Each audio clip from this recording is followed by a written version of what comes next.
I checked this article out, and it's funny because the Dolphins are in the middle of trying to trade a player. They're trying to unload Jalen Ramsey.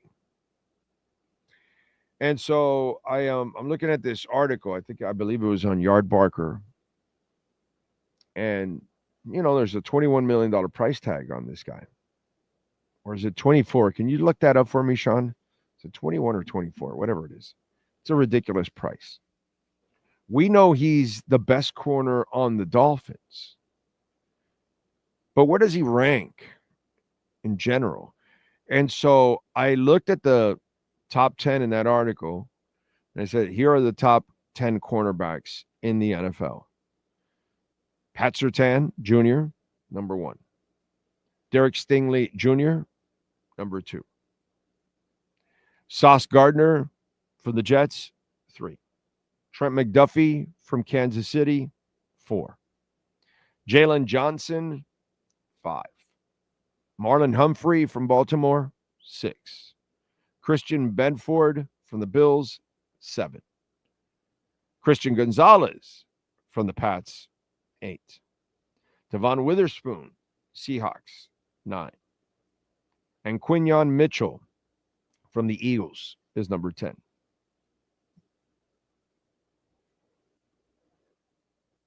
You're paying a guy, what is it, Sean? 21, 24 million? 24.1. 24.1. He's not even a top 10 corner.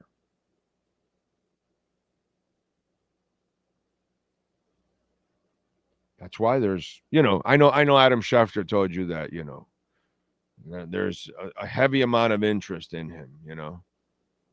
I'm sorry. He said that right before June.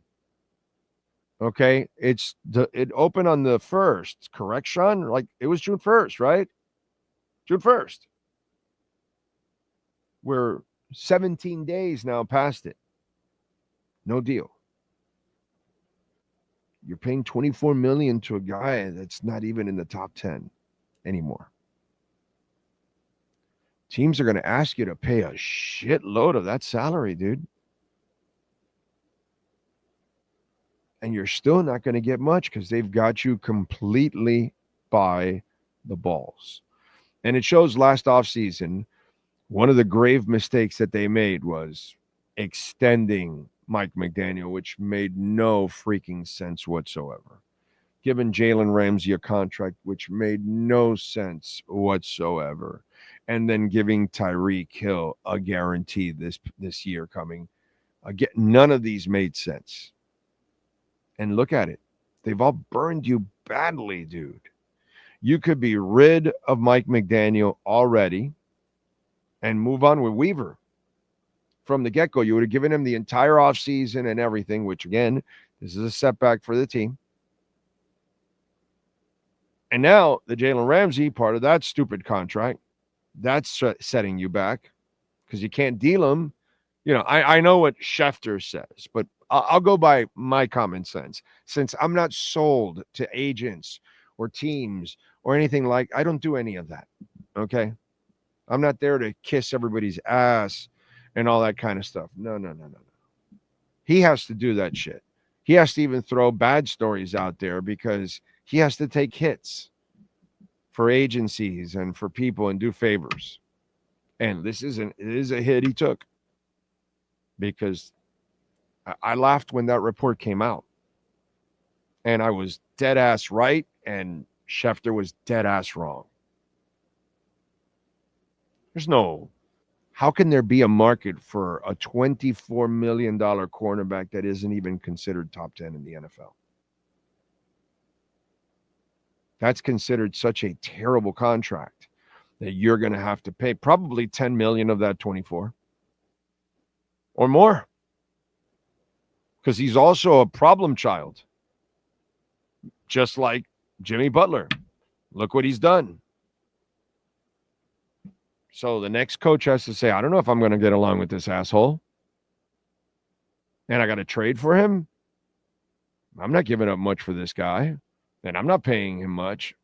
I know Schefter thinks differently. But if you want to know what's going on and why it's June 17th and there's no deal for Jalen Ramsey, there you go, buddy.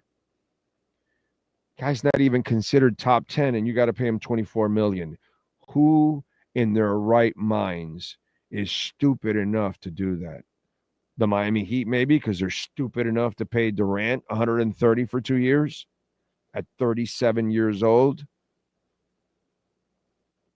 I mean, if you can find a team like the Miami Heat that is just looking to be relevant and they think Jalen Ramsey somehow makes them relevant, then you might be in luck.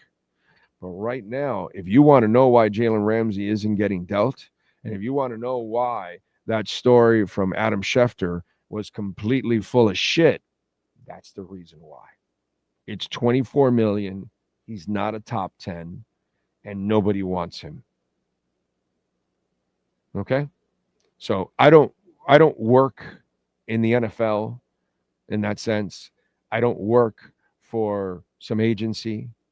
I don't have to do a favor for an agent or anything like that, like a lot of these insiders unfortunately have to do. Okay? That's why most of them don't even have an opinion. They just break a story and this and that. And if they give any kind of an opinion, it's completely fluff. Why? They can't ever say anything because they'll piss somebody off. They'll piss a team, a general manager, an agent, whatever. So that's why your insiders never really say anything. They just break news. That's it. Can't have real opinions. If you do, you know, real opinions, you got to be able to handle the heat with it. Trust me on that. Been doing it for 35 years. Okay?